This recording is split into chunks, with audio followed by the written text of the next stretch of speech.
So, nandito pala kami guys sa The Bailiff Cavite or The Bailiff Hotel Cavite. Dito ito sa matatagpuan sa General Trias, Manggahan. Katabi lang po ito or ng Lyceum University kasi ang pagkakaalam ko po ang nagmamay-ari din po ng hotel na ito ay Lyceum po. At malapit din po ito sa SNR. Kung mayroon po kayo ng membership card, pwede po kayong kumain or mag-shopping sa SNR. Or kung mayroon din sa labas na nag-iisa akong nakitang restaurant, ang Kenny Rogers Roaster. So, yun lang po. This way.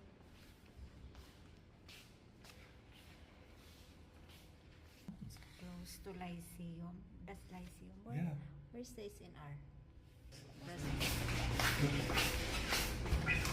Oh, wow.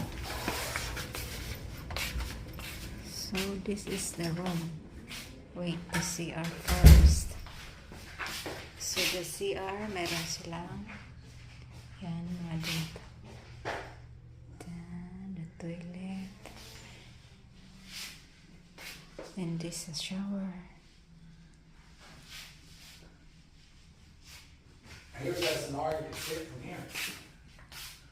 There's this Is that olive bomb? And it wasn't a coincidence that at the Trump inauguration, the folks who had better seats than most of the member of Congress, You, the big tech CEOs, And I only have to say this is 1,000. are based in our bed. home state of California. Barbara Walter, thank you so much. Look at the city. You can see. That needs to be continued to try to stop. So, kung makikita nyo dyan sa SNR guys, yung highway na yan dyan, makikita nyo dyan yung sakayan ng papuntang Dasma or papuntang Imos, papuntang Manila, at yung kabila naman dyan ay papuntang 13, papuntang Indang. So, yun yung dyan lang kayo sasakay, malapit lang.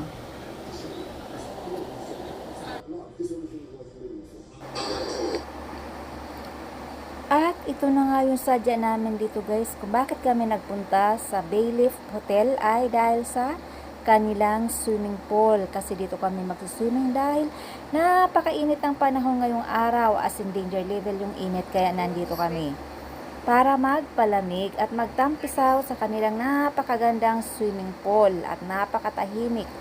Tingnan nyo naman. At pwede rin pala kayo guys mag-order ng pagkain dito. Tapos, ipadala lang dyan sa table nyo habang kayo ay nagre-relax. Mayroon silang inumin, mayroon silang mga pagkain dyan. At mayroon din pala sila dito, makakabili din pala kayo dyan ng mga cinnamon rolls sa kanila, sa loob ng kanilang building na napakasarap. Sabi ng asawa ko, ito daw ay American taste. So, mayroon din po pala sila ditong restaurant sa 8th floor sa taas.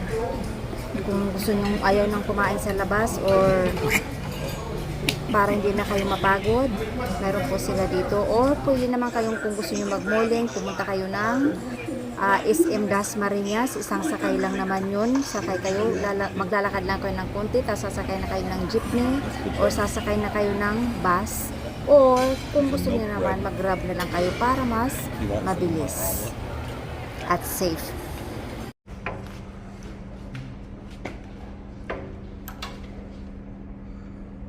The smell here. Smell.